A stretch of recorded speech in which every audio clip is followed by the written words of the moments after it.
ఈరోజు జనసేన పార్టీలో చేరిన పెద్దలు, పార్లమెంట్ సభ్యులు శ్రీ వల్లభనేని బాలశౌరి గారికి మనస్ఫూర్తిగా జనసేన తరపు నుంచి, జనసేన నాయకుల తరపు నుంచి,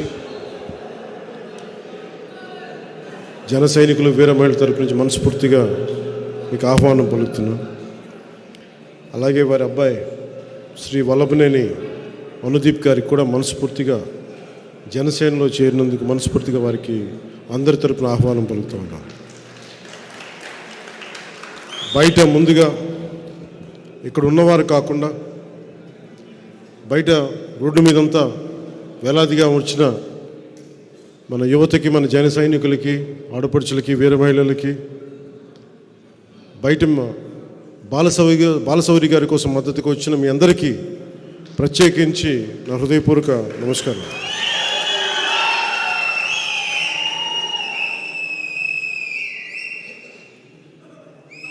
అలాగే మా గుంటూరు, విజయవాడ నుంచి వచ్చిన నా సన్నిహితులు, మా నాయకులు, ఇక్కడికి వచ్చిన జన సైనికులకి, మా గాదే వెంకటేశ్వరరావు గారికి, శ్రీనివాస్ యాదవ్ గారికి, మా విజయవాడ నాయకులు అమిశెట్టి వాసు గారికి, మండల రాజేష్ గారికి కూడా ప్రత్యేకించి హృదయపూర్వక నమస్కారాలు. ఇక్కడ ఆసీనులైన ఆడపడుచులకి, మహిళలకి, అక్క చెల్లెళ్ళకి, ప్రతి ఒక్కరికి నా హృదయపూర్వక నమస్కారం. మంచితనానికి మారు పేరు, నిజాయితీకి నిలువెత్తు పేరైన జగన్మోహన్ రెడ్డి గారి ఆధ్వర్యంలో నడుస్తున్న రాష్ట్ర ప్రభుత్వం వారి బాధనే వర్ణనాతీతం. చాలా బాధపడుతూ ఉన్నారు. ఆయన అందరు ఇబ్బంది పెట్టేస్తున్నట్టు, ఆయన ఒక అర్జునుడిలాగా, మేమందరం కౌరవుల్లాగా,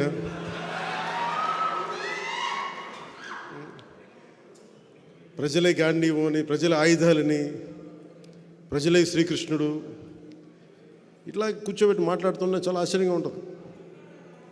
అర్జునుడు ద్రౌపదిని కౌరవులు నిండు సభలో అవమానం చేశారు. నిండు సభలో కౌరవులు. అర్జునుడు తనకి ఆడపడుచులను ఎప్పుడు రక్షించాడు, కానీ ఎప్పుడు తోలనాడలేదు. జగన్ అర్జునుడిగా పోల్చుకోవడం చాలా హాస్యాస్పదంగా ఉంటుంది. నాకు సొంత చెల్లెల్ని, షర్మిల గారిని అత్యంత నీచంగా మాట్లాడుతూ ఉంటే ఎంకరేజ్ చేసే వ్యక్తి అతను అర్జునుడితో పోల్చుకుంటున్నాడు.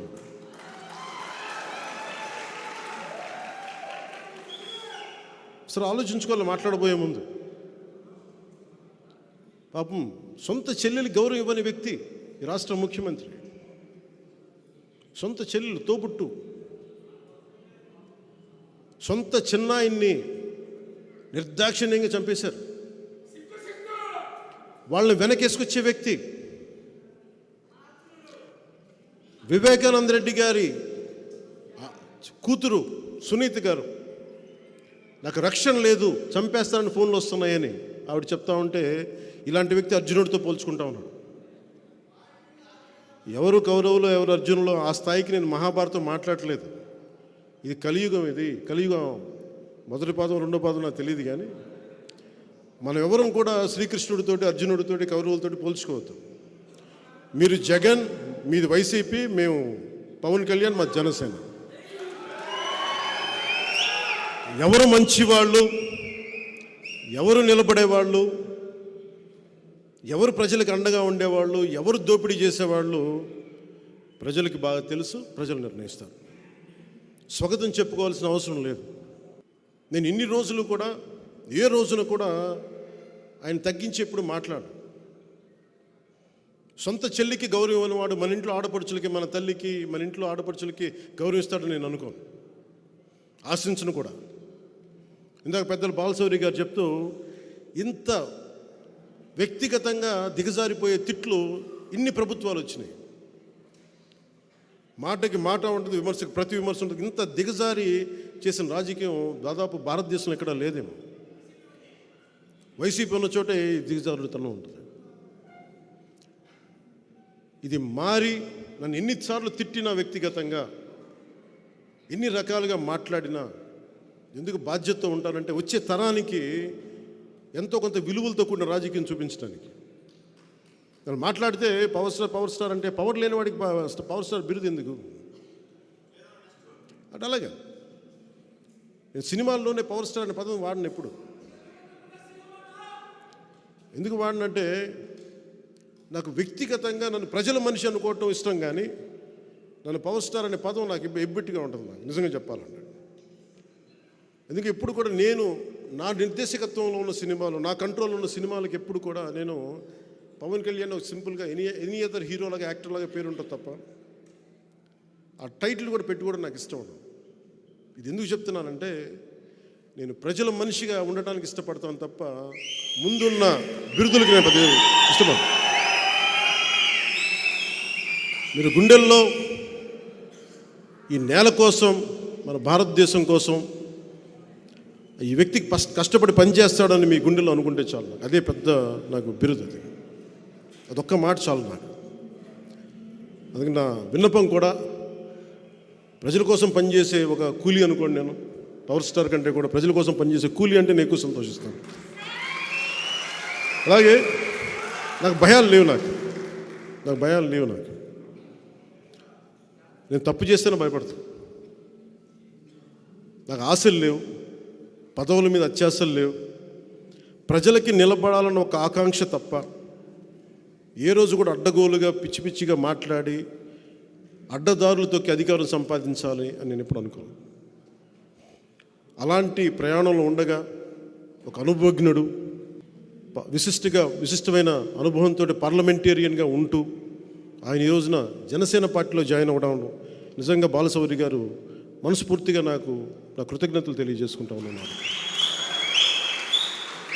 ఆయనతోటి అనేక సందర్భాల్లో చాలా గంటలు గడిపాను. చాలా గంటలు గడుపుతున్నప్పుడు ఆయన ఒక పోలవరం ప్రాజెక్టు మీద కానీ, ఆంధ్రప్రదేశ్కి రావాల్సిన నిధులు కానీ, ప్రాజెక్ట్స్ కానీ, ఆయన విజన్ చాలా అద్భుతంగా అనిపించింది నాకు.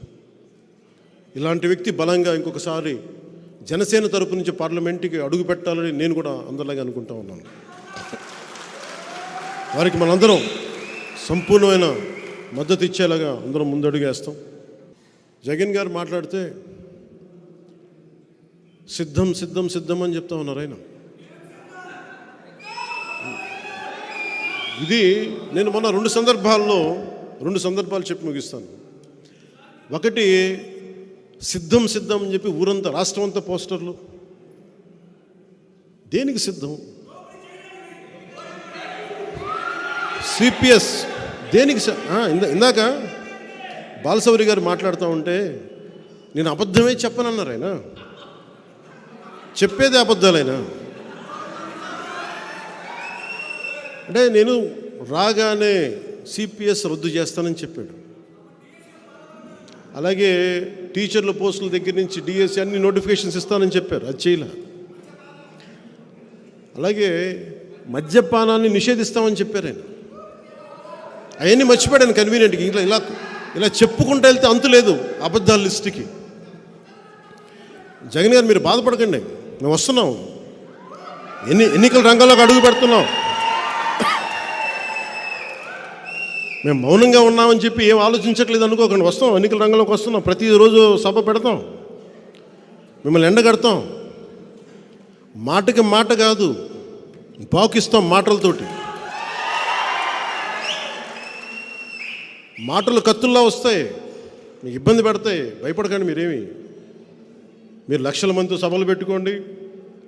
స్కూల్ పిల్లలకి ఇంటర్మీడియట్ ఎగ్జామ్స్ రద్దు చేసి మరి మీరు సభలు నడుపుకోండి. అన్నిటికీ బదులు చెల్లించాల్సిన సమయం వస్తుంది. ప్రతిదీ నేను చాలా అత్యంత అరుదుగా కానీ నిర్ణయించుకోను. ఒక నిర్ణయం తీసుకునేటప్పుడు చావో రేవోనో పెట్టి నిర్ణయం తీసుకుంటాను. 2014లో పార్టీ పెట్టేటప్పుడు ఈరోజు ఉంటే ఉంటాం, పోతే పోతాం, కానీ ఒక సత్యాన్ని ఆవిష్కరింపజేసి చచ్చిపోవాలని నిర్ణయించుకున్నాను.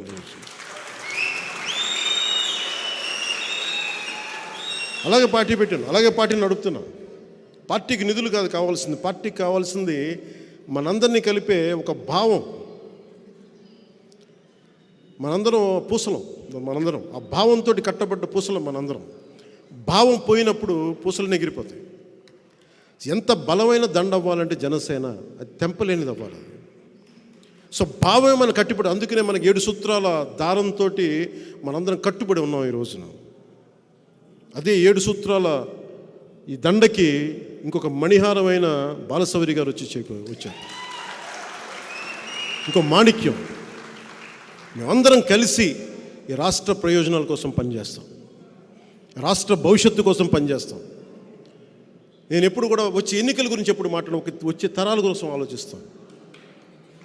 ఒక రాజకీయ నాయకుడు వచ్చే ఎన్నికల కోసం ఆలోచిస్తాడు, ఒక రాజనీతిజ్ఞుడు వచ్చే తరం కోసం ఆలోచిస్తాడు. ఎప్పుడో చిన్నప్పుడు చదువుకున్న పాఠం అది ప్రభావం అయ్యి ఎప్పుడు మాట్లాడితే ఒక తరం కోసం ఆలోచించే వాళ్ళని తప్ప ఒక ఎన్నికల కోసం ఆలోచించట్లేదు. మొట్టమొదటిసారిగా 2014 నుంచి 2019 వరకు ఎప్పుడు కూడా నేను తగ్గే మాట్లాడాను. ఇప్పుడు కూడా మీకు నేను తెలియజేసుకుంటుంది కూడా 2024 ఎన్నికల్లో మనం జనసేన తెలుగుదేశం ప్రభుత్వాన్ని స్థాపిస్తున్నాం. కష్టం, పోరాటం చేయాలి, విజయం తేలికేం కాదు. జగన్ ఎన్ని మోసాలు చేసినా, ఎన్ని మాయలు చేసినా వాటన్నిటిని అధిగమించి మనం ప్రభుత్వాన్ని స్థాపించాలి. ఈ అలయన్స్లో కొంచెం కష్టంగా ఉంటుంది. సిపిఐ, సిపిఎం, బిఎస్పి లాంటి పార్టీలతోటే సీట్లు సర్దుబాటు జరిగినప్పుడు చాలా కష్టంగా ఉంటుంది వాళ్ళతోటి కూడా. అలాంటిది వెంటనే ఇంకా సీట్లు నిర్ణయించలేదు. ఏదంటే ఏమేసినా జనసేన చాలా బలమైన పాదముద్ర వేస్తుంది అసెంబ్లీలో. దాంట్లో భాగంగానే ప్రతి సీటు కూడా గెలిచే సీట్ అవ్వాలి. ఎంతని కాదు, ఎన్నని కాదు, గెలిచేది ప్రతిదీ కూడా తక్కువలో తక్కువ 98% స్ట్రైకింగ్ రేట్ ఉండాలి. దాంట్లో దిశగా కసరత్తు చేస్తూ ఉన్నాం. అందుకని మీ అందరి ఆశీస్సులు కావాలి, మీ అందరి అభిమానం కావాలి, మీ అందరి పార్టిసిపేషన్ కావాలి. దీంట్లో మేమందరం ఉండి రాష్ట్రాన్ని రక్షించుకుందాం. జగన్ అనే ఒక దుర్మార్గపు పాలన నుంచి రాష్ట్రాన్ని సంరక్షించుకోకపోతే ఎన్నికల్లో ఇంకా మనం ఊహించలేము. 5 సంవత్సరాల్లో ఇంత దౌర్భాగ్యపు స్థితికి వెళ్ళిపోయినప్పుడు ఇంకొకసారి వస్తే ఏం జరుగుతుందో మీరు అందరూ ఆలోచించండి. నేను కోరుకుంటుంది కూడా ఈ ఎన్నికలకి బలంగా సమిష్టిగా అందరూ నిలబడకపోతే, కులాలకు అతీతంగా మనం నిలబడకపోతే ఇంకొకసారి ఏరి కోరి దుర్మార్గ పాలన తెచ్చుకోవాల్సి వస్తుంది. అందుకని నేను అన్నిటినీ దాటి రాష్ట్ర ప్రయోజనాల కోసమే ఈ రోజున నిలబడి ఉన్నాం. ఆ దిశగానే ఎలాంటి నాయకులు వచ్చినా కానీ అందరినీ ఒకటే కోరుకుంటాం, ఈ ఎన్నికలకి మద్దతుగా నిలబడండి, కలిసి ప్రయాణం చేద్దాం. భవిష్యత్తులో అందరం కలిసి రాష్ట్రాన్ని నిర్మించుకుందాం. దీంట్లో భాగంగా పడ్డ ప్రతి కష్టానికి గుర్తింపు వచ్చేలాగా, అందరికీ పదవులు వచ్చేలాగా, అది చిన్నపాటి ఒక వార్డు మెంబర్ స్థాయి నుంచి రాజ్యసభ దాకా అందరికీ దాన్ని దృష్టిలో పెట్టుకొని దాన్ని ముందుకు తీసుకెళ్తాం. ఎవరిని మర్చిపోం, ఎవరిని వదలం. అందుకని దీన్ని దృష్టిలో పెట్టుకుని అందరూ మీ ఆశీస్సులు కావాలి మనస్ఫూర్తిగా కోరుకుంటూ, ఈ అరుదైన అవకాశాన్ని ఇచ్చిన మీ అందరితో ఇంటరాక్ట్ అరుదైన అవకాశాన్ని ఇచ్చిన అందరికీ కూడా, పెద్ద ర్యాలీ చేసుకుంటూ వచ్చారు బయట ఉన్న విశేషమైన అభిమానులందరికీ, జనసేన మద్దతుదారులందరికీ ప్రత్యేకించి నా హృదయపూర్వక ధన్యవాదాలు. అలాగే పెద్దలు బాలశౌరి గారికి, వారి అబ్బాయి అనుదీప్ గారికి, ఇక్కడికి వచ్చిన విశిష్ట అతిథులందరికీ, జనసేన నాయకులందరికీ, ఆడపడుచులకి, మహిళలకి, అక్క చెల్లెలందరికీ, ప్రతి ఒక్కరికి ధన్యవాదాలు తెలుపుకుంటూ సెలవు తీసుకున్నాం. జై జనసేన, జై హింద్.